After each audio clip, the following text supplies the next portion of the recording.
Jeudi 2 octobre 2025. Série de questions-réponses. Moniteur Frère Samuel Ademola Boiladi. Alléluia, Alléluia, Alléluia. Bonjour, bonsoir, bonne soirée. Partout où vous êtes sur la surface terrestre.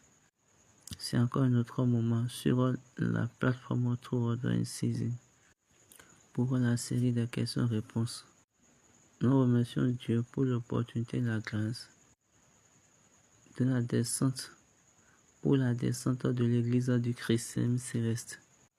Et nous prions le Dieu de l'Église du Christianisme céleste, le Dieu de notre Père, El Joshua, continue y aller avec nous et qui nous conduise bien.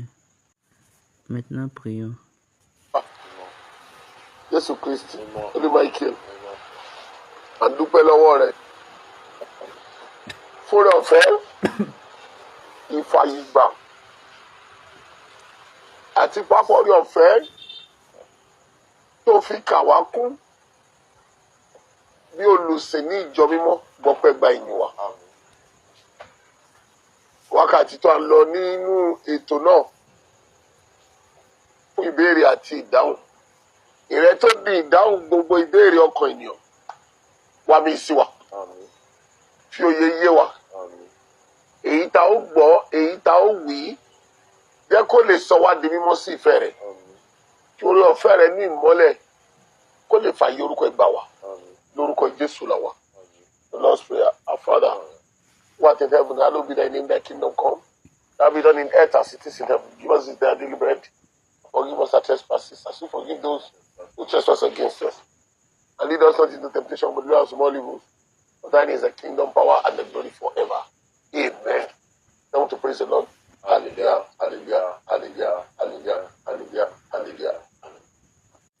Bonjour, bonsoir, bonne soirée, une fois encore, partout où vous êtes, dans les coins de la terre. Soyez les bienvenus sur la plateforme pour la session des séries de questions-réponses.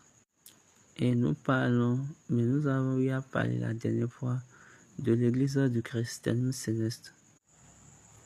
Oui, on a eu à parler de l'Église du Christianisme céleste parce que nous sommes dans son temps, parce que cette semaine est la semaine de l'Église du Christianisme céleste.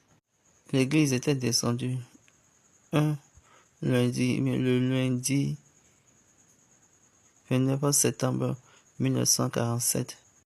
Et le portail et la porte sont ouvertes le 5e jour du mois d'octobre, 5 octobre 1947. Un programme de 7 jours. 7 jours de période de création. 7 jours de période de création. Dieu l'a fait descendre le 29 septembre et lui a donné la communion. Et lui a confié la mission de l'Église. Aussi merveilleux qu'il est, Dieu nous a donné la grâce et la capacité par esprit.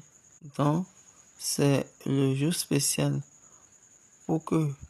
qui a fait que nous sommes devenus maintenant quelqu'un qui va prendre part, quelqu'un qui va partager les choses des cieux.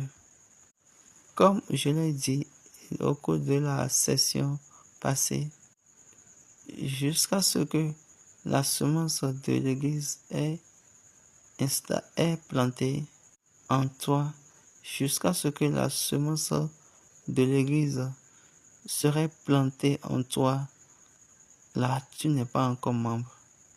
Et par cela, je suis en train de dire, jusqu'à ce que tu n'es pas encore enregistré avec les réalités spirituelles, là tu ne peux pas être un fidèle de l'Église du Christianisme céleste, enregistré avec les réalités spirituelles.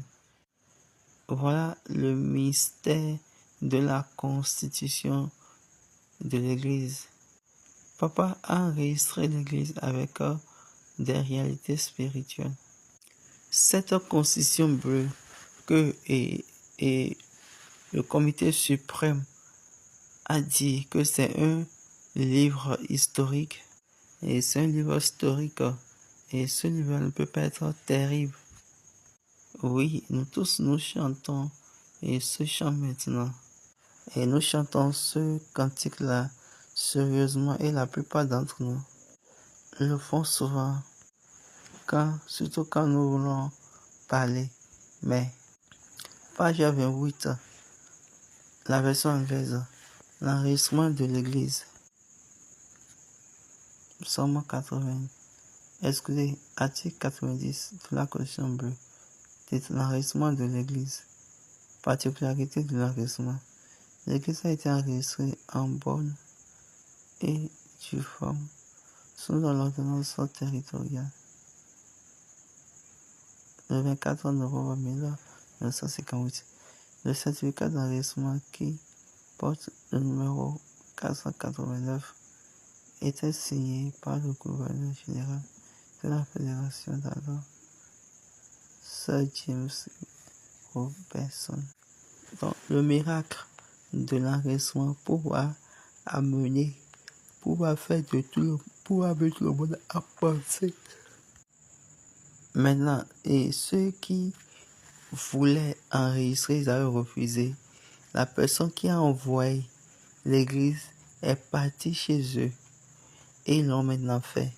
Maintenant, le comité suprême dit que ce livre-là, c'est un livre historique. Moi, je vous dis non. Lisons. Miracle de l'enregistrement. Il convient de noter les circonstances dans lesquelles l'enregistrement fut fait.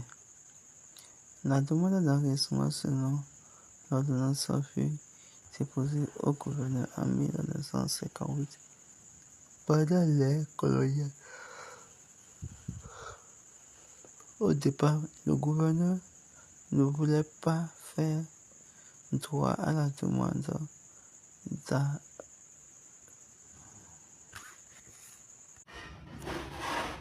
Lisons le miracle de l'enregistrement. Il convient de noter les circonstances dans lesquelles l'enregistrement fut fait. La demande d'enregistrement selon l'ordonnance fut déposée au gouverneur en 1958 pendant l'ère coloniale. Au départ, le gouverneur ne voulait pas faire droit à la demande, apparemment parce que aucune église spirituelle d'origine africaine n'avait été enregistrée jusqu'alors. Les églises auxquelles on avait une reconnaissance officielle au Nigeria en ce moment avaient leur origine en Europe ou en Amérique. Informé de la réticence des autorités, le pasteur dit qu'il n'y a pas de raison de s'inquiéter parce que celui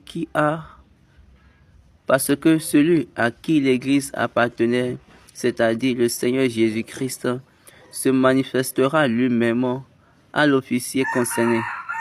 Quelques jours plus tard, le pasteur demanda à feu leader Owadje d'aller s'enquérir de la suite de l'enregistrement.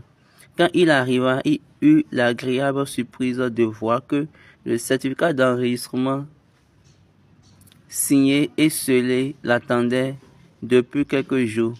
On l'informa aussi que le gouverneur général d'alors, Sir James Robertson, a narré qu'il a vu dans son rêve un homme blanc élancé aux longs cheveux blancs, fendus au milieu et tout de blanc vêtu, qui lui est apparu et l'a instruit de signer le certificat d'enregistrement de l'Église du christianisme céleste, car l'Église est la sienne. Le lendemain matin, il signa le certificat. C'est là le miracle de l'enregistrement. La Constitution bleue. Ils n'auront pas enregistré une église africaine spirituelle. Il ne veut pas en rester une église genre endogène. Et papa n'avait même pas peur. Il était tranquille. Jusqu'à ce que la personne qui est le propriétaire de l'église se montrera. Et cette personne-là s'est révélée au gouverneur général en lui demandant de signer. Cette église-là est la mienne. Cette église est mon église. Et le gouverneur général a signé. L'autorité de la fédération du Nigeria a signé, même si c'est au temps colonial. Maintenant, lorsque l'Éternel s'est apparu au gouverneur général, regardez, ils ont relaté cela dans ce livre. Et nous maintenant, nous disons que ce livre maintenant, c'est un livre historique. C'est un livre historique. Oui, j'accepte. C'est un livre historique. Oui, c'est un livre historique, mais qui a enregistré les réalités spirituelles avec les hommes. Quel est ce livre? Quel est le livre? Si vous lisez ce livre, jusqu'à vous lisez, vous appelez Dieu et de vous confier même une tâche. En lisant, demandons à Dieu de nous dire ce que c'est que cette église. Et écoutez ce cantique. Let us know. Allez chanter le cantique et connectez-vous à Dieu.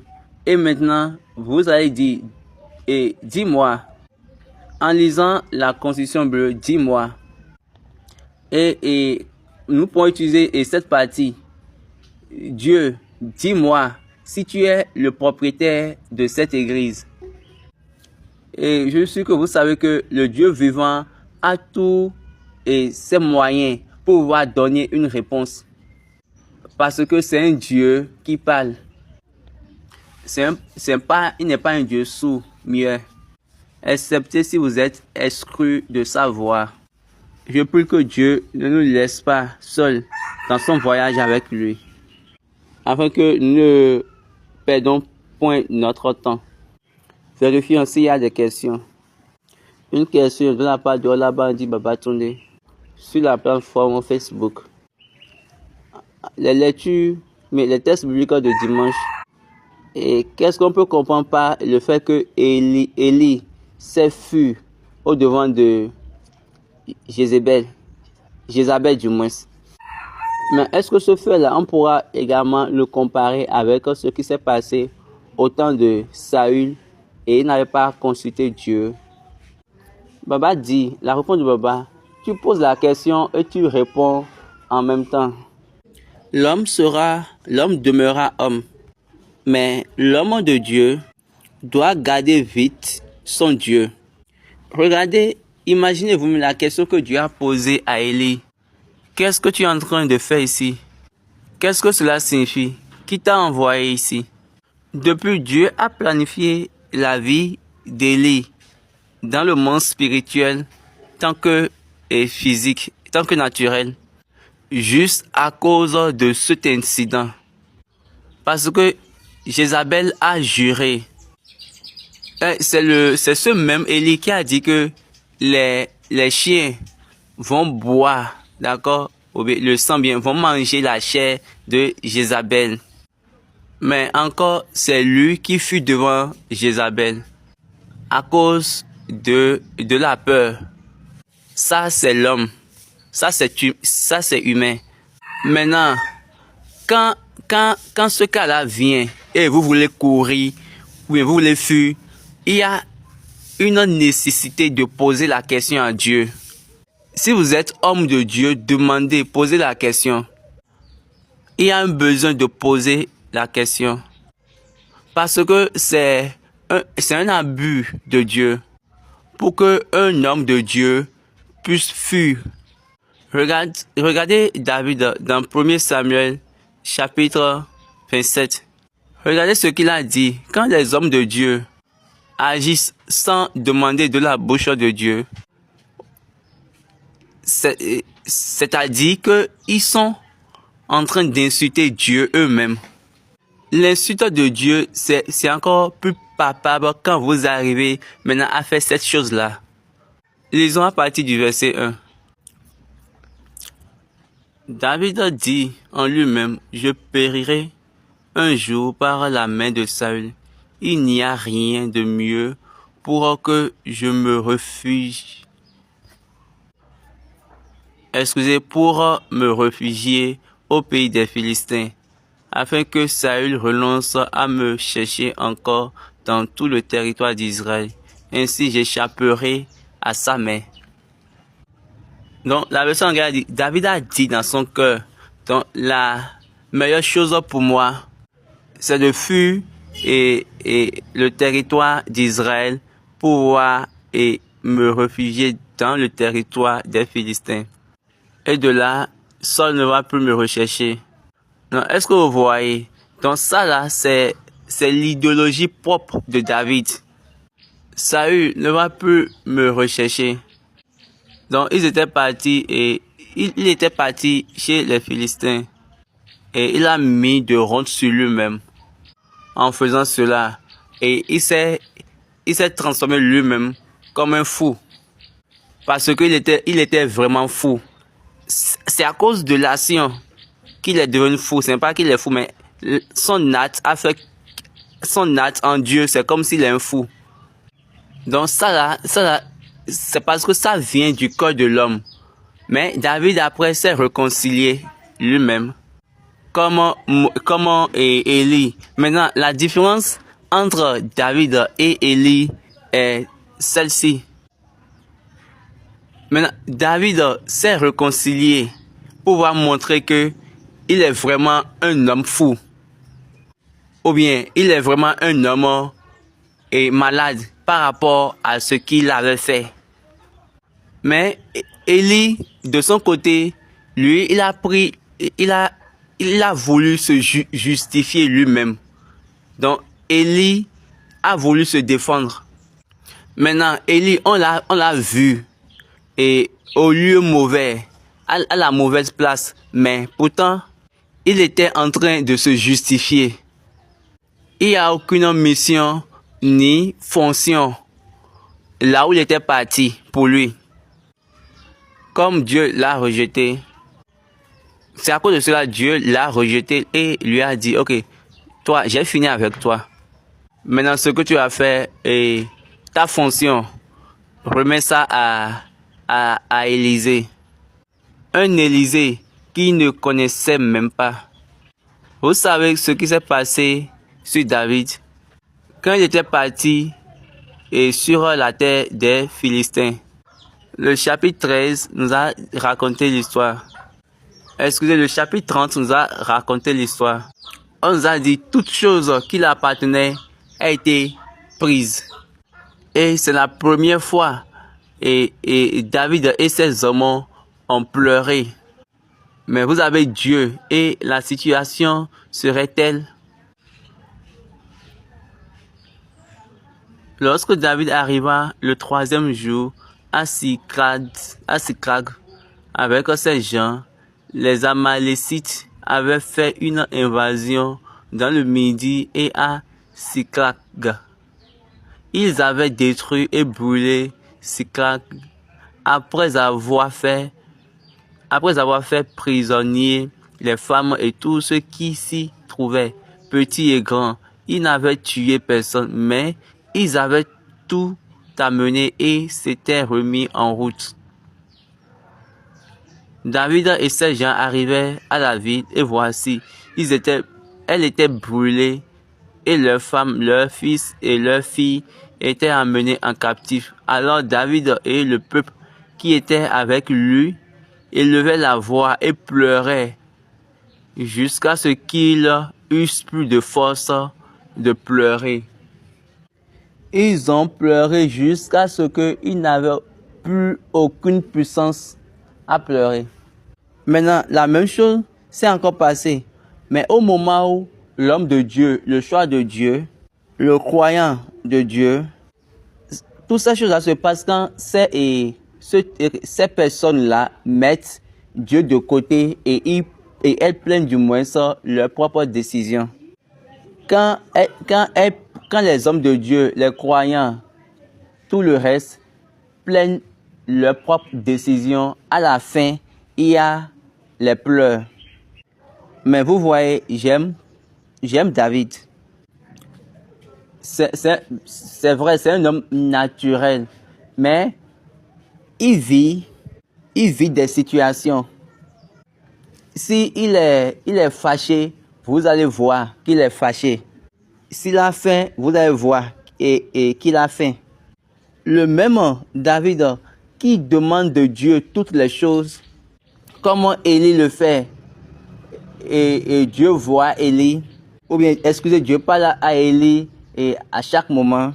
C'est ce même David-là qui est parti et il n'a pas demandé à Dieu. Il a fait son saut juste. Là, il s'est rappelé, il y a quelque chose que j'ai laissé non fait. Et il s'est retourné. Je dois demander, ok, il y a besoin de demander à Dieu. Permettez-moi de demander à Dieu. Qu'est-ce que je vais faire? David a demandé à l'Éternel en disant, ok, lisons à partir du verset 7 maintenant. Il dit au sacrificateur Abiathar, fils d'Achimélec, apporte-moi donc l'éphod. Abiathar apporta l'éphod à David, et David consulta l'Éternel en disant, poursuivrai-je cette troupe? L'atteindrai-je? L'Éternel lui répondit, poursuis, car tu atteindras et tu délivreras. Montons au verset 6 d'abord. David fut une grande angoisse, car le peuple parlait de le lapider, parce que tous avaient de l'amertume dans l'âme, chacun à cause de ses fils et de ses filles. Mais David reprit courage en s'appuyant sur l'Éternel son Dieu. Regardez bien la fin, on dit, il s'est encouragé en Dieu. Maintenant, si toutes ces choses-là sont passées, ok, je suis ici, oh mon Dieu, ils ne vont pas totalement m'abandonner. Et il a appelé Dieu. Et Dieu lui a amené une réponse. Est-ce que vous voyez? Donc, tout homme de Dieu doit apprendre de David. Bien vrai, nous sommes des humains. Mais faites attention de demander à Dieu là où vous devez y aller. Et avec qui? Qui va conduire? Dans Juge chapitre 1, les Israélites, quand Josué était mort, ils avaient choisi aucun homme de leur conduire. Ils étaient juste là. Allez vérifier votre Bible. Vous allez voir que Josué n'a choisi personne pour conduire. Il n'a choisi personne pour dire, c'est toi qui vas devenir maintenant le leader. Non. Afin que vous puissiez connaître la ligne de Dieu. Pourquoi Dieu a choisi Josué après Moïse? Josué était le seul qui ne s'était pas engagé avec l'idole, avec l'idolâtrie, et quand le peuple faisait l'idolâtrie, il était toujours avec Moïse. C'est la seule personne dans le camp qui n'avait pas fait cela. Caleb qui s'est retourné. La Bible a dit qu'il a eu un nouveau esprit, bien une nouvelle mentalité, et il a suivi Dieu totalement. Mais lui, c'est à un moment, il s'est tourné à Dieu. Mais quand on prend Josué, lui était stable avec Dieu toute sa vie. Donc David nous a dit que Dieu n'est pas injuste pour oublier. Dieu n'est pas injuste pour oublier. Donc qui fait? Et Josué à qui Josué a laissé la conduite des enfants d'Israël. Vous allez voir, à aucune personne. Regardez dans Juge chapitre 1, à partir du verset 1, après la mort de Josué, les enfants d'Israël consultaient l'Éternel en disant, qui de nous montera en premier contre les Cananéens pour les attaquer. L'Éternel répondit, Juda montera, voici, j'ai livré le pays entre ses mains. Vous savez que Josué les a confiés à l'Éternel, bien les a appris comment aller vers l'Éternel. Donc ils avaient demandé. Maintenant ils n'ont plus de, je vais dire, de devancier. Mais excusez, ils ont des anciens, c'est-à-dire des devanciers, mais ils n'ont aucun leader, c'est-à-dire une personne qui va conduire tout le peuple. Ils n'ont pas cette personne-là. Maintenant, ils ont demandé qui ira en premier pour nous vers les Cananéens. Et l'Éternel a dit, Juda ira. Est-ce que vous voyez Dieu? Il a dit, Juda ira. J'ai délivré ces personnes-là entre ses mains. Donc, il y a toujours la direction avec Dieu. Donc, au moment où vous allez en dehors de Dieu, vous êtes déjà perdant. Mais vous êtes déjà égaré. Et vous entrez dans la confusion. Donc, Élie, lui, il s'est conduit lui-même. Il est devenu le conducteur de lui-même. Et il a pris ce chemin-là. Et le résultat, c'est ça, est tel. Vous avez vu comment Dieu a fait avec Élie. Maintenant, quand on prend maintenant David, la différence entre Élie et David, comme je suis en train de le dire, Élie, lui, il était toujours en train de se justifier. Il se justifiait lui-même. Mais David, lui, il a conduit la situation. Il a vécu selon la situation. Il a dit, ok, j'ai pas besoin de me justifier. Vous allez voir ça dans sa nature et en tout temps, à tout moment. Quand dans Somme 51, il a dit, je reconnais mes transgressions et mon péché est constamment devant moi. Donc, en lisant, d'autres personnes vous dites ce que vous voulez. Non, c'est pas ça. C'est plutôt notre péché est constamment devant nous. Ce n'est pas votre péché. Donc, chacun de vous, vous connaissez votre péché. Péché, quand Dieu dit, quelle est l'instruction qu'il vous a donnée? Et vous avez modifié, vous avez changé pour votre propre évolution. Quelle est cette instruction? Donc, il faut le dire. Dis ça à toi-même et continue. C'est ça Dieu. Dis ça à toi-même et continue. Ça, c'est par rapport à lui. Oui, la question suivante. Quand nous prenons nos questions, quand nous prenons 1er roi, chapitre 19, verset 15 à 17, Élie a oint Élisée sans suivre la séquence d'Azraël que Dieu a mentionné au devant d'Élisée. Pourquoi? Donc la personne veut savoir pourquoi il n'était pas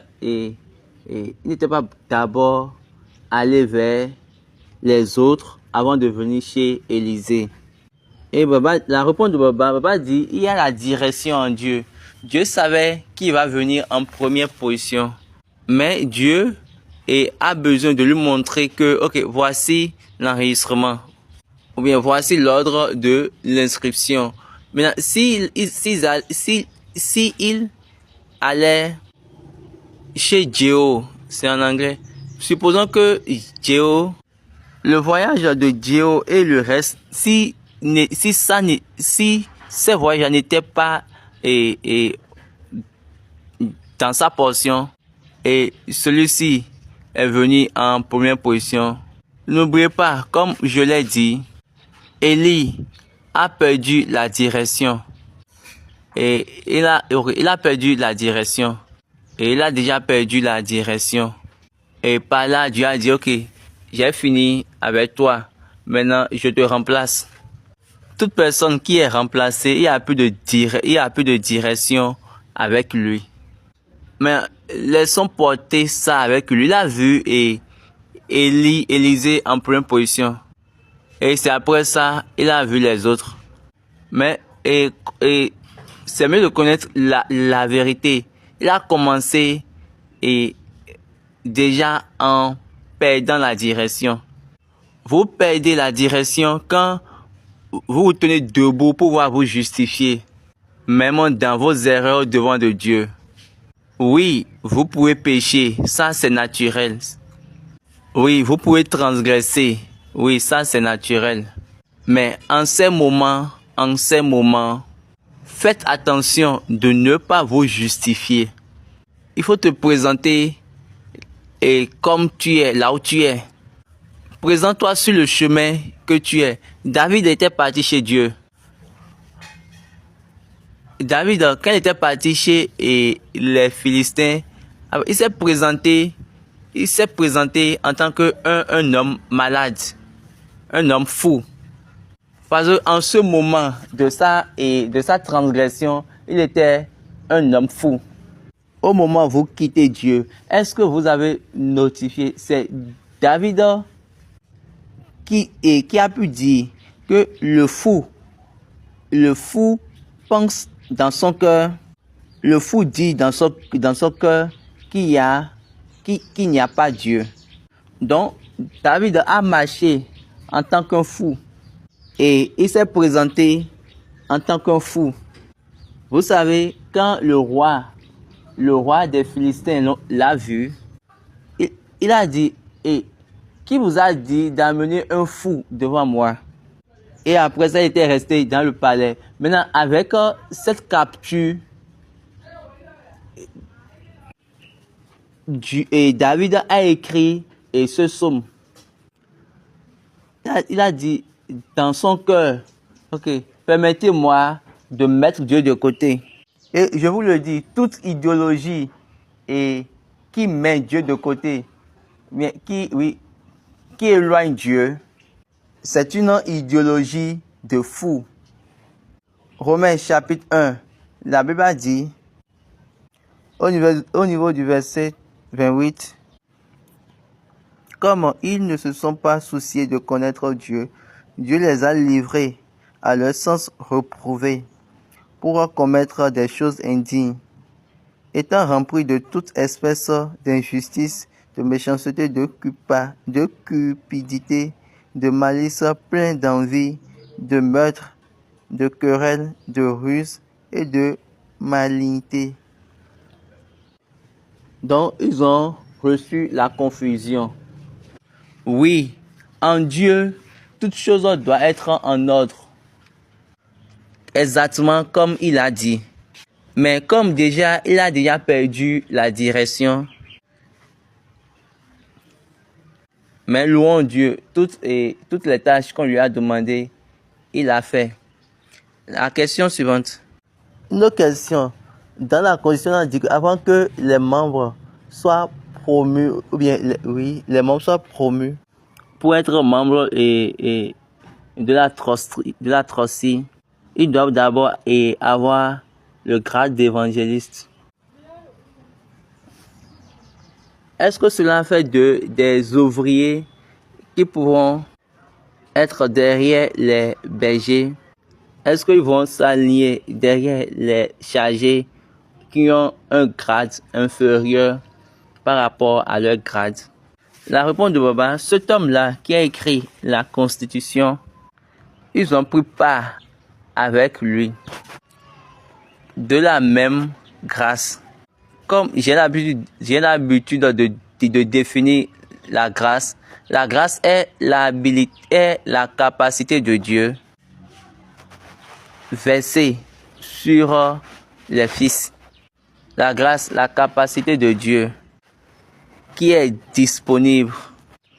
Pendant 40 ans, constamment, ils étaient avec lui en faisant la même chose.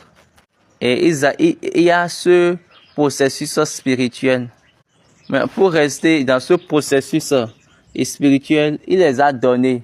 Regardez, ceci c'est le travail des évangélistes. Maintenant, vous savez, en allant, ils l'ont contredit. Ce travail-là, c'est le travail des évangélistes. Si vous comprenez bien ce que vous dites, ce livre, mais la Constitution bleue, il y a le travail des évangélistes, des évangélistes.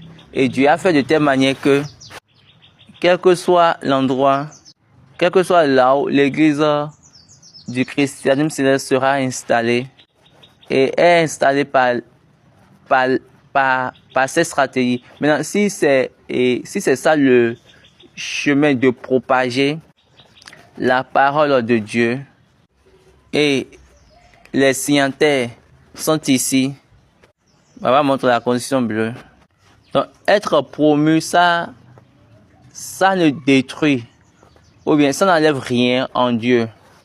Donc, ça montre juste que ils font partie de ceux qui vont maintenant administrer même les ouvriers de l'église. Maintenant, mettez cela dans votre cerveau.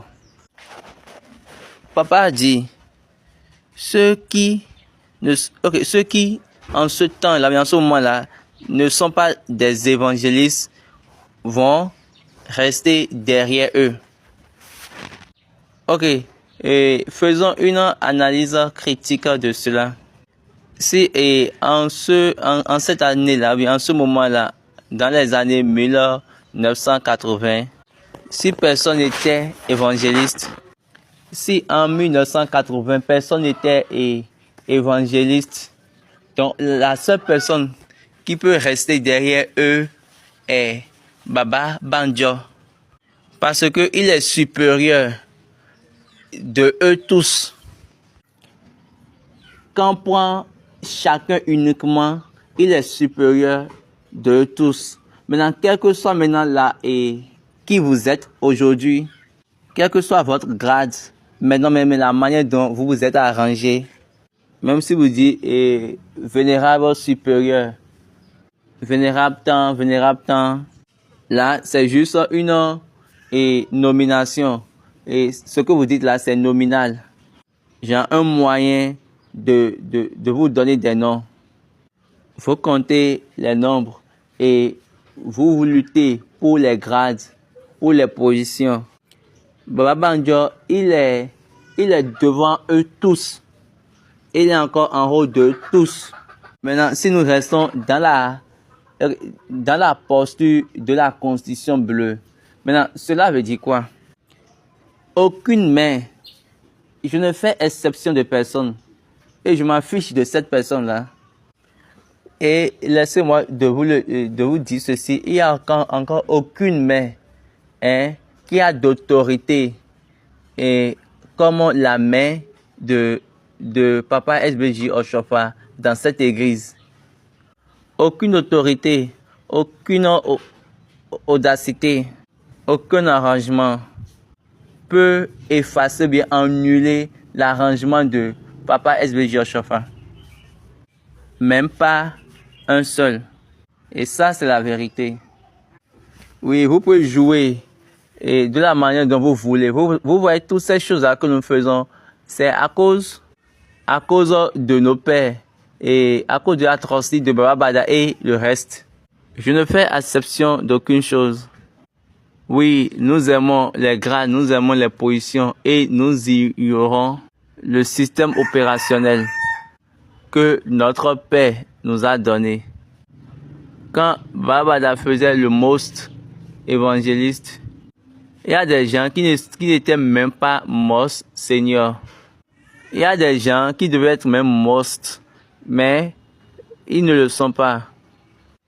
Maintenant, on a on a certains most, mais il y a encore, et en ce moment, quand les gens étaient vénérables, il y a des personnes qui étaient encore dans le désert, qui se perdaient. Maintenant, elles sont venues maintenant, elles sont encore au-dessus des vénérables. Mais ça, c'est le choix de Baba Bada. C'est son choix.